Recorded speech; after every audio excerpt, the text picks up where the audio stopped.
Welcome! Thank you for volunteering for the Susan G. Komen Tissue Bank.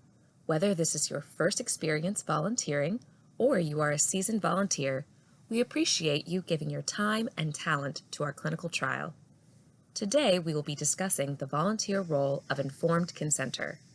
The goal of the informed consenter is to help someone decide whether to participate in the clinical trial at this time by explaining what is involved and the details of the study. This is a very important job.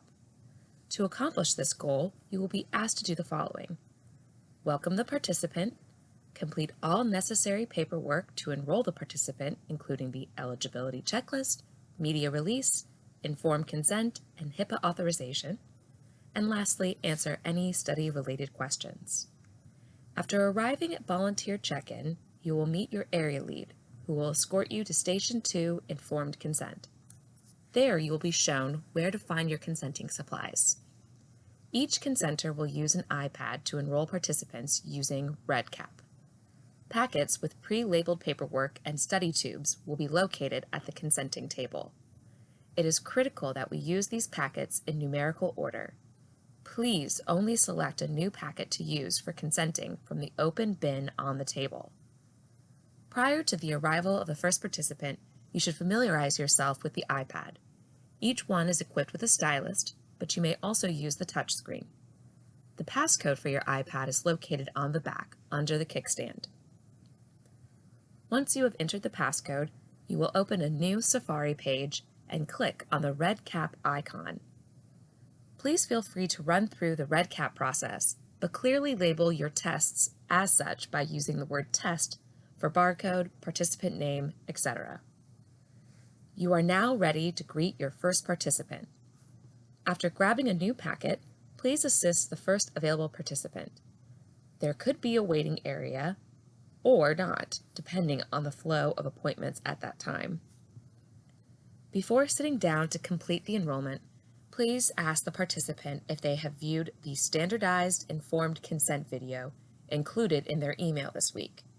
If they have not, please direct them to an available computer with the video queued up.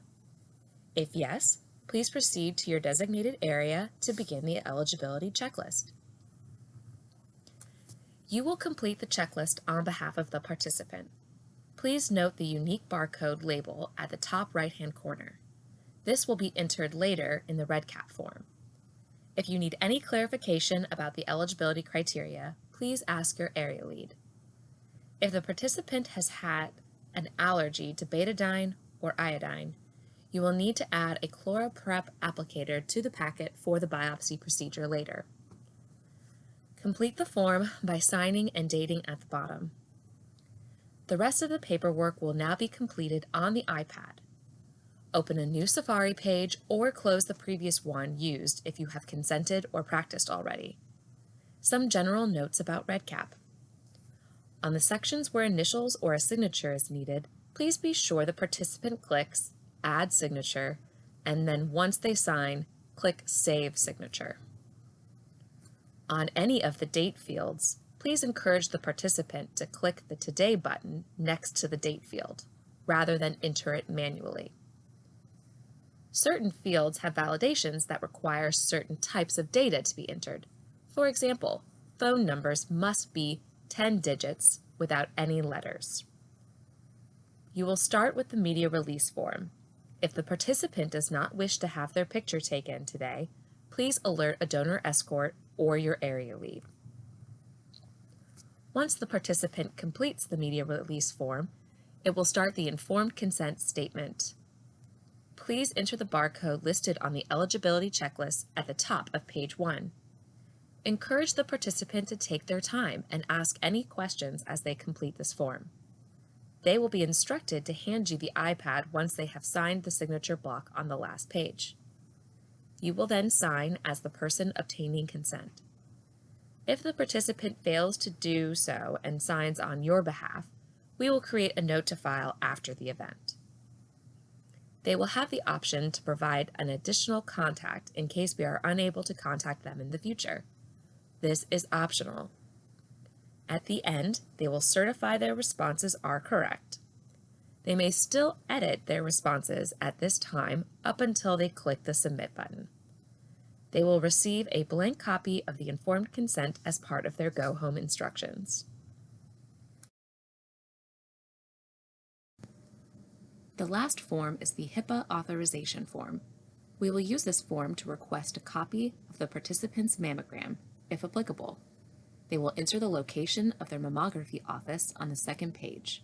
They do not need to provide the complete address. Lastly, this form has options for minors to complete. This will not be applicable to our participants.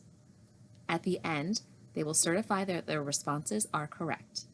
They may still edit at this time up until they click the Submit button. The participants must receive a signed copy of this form.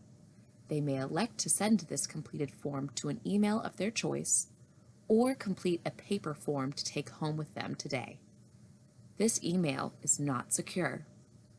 A stack of paper HIPAA forms will be located on the supply table. They will then hand you the iPad upon completing the last form. Please thank them for their time and guide them to the next available donor escort who will take them to Station 3, height and weight. Remember, if you have any questions about the process on the day of the event, please ask your area lead. We thank you for volunteering at our collection event and hope that you have a wonderful experience. For immediate questions or concerns, please email Julia Von Arx at jurmccar@iu.edu.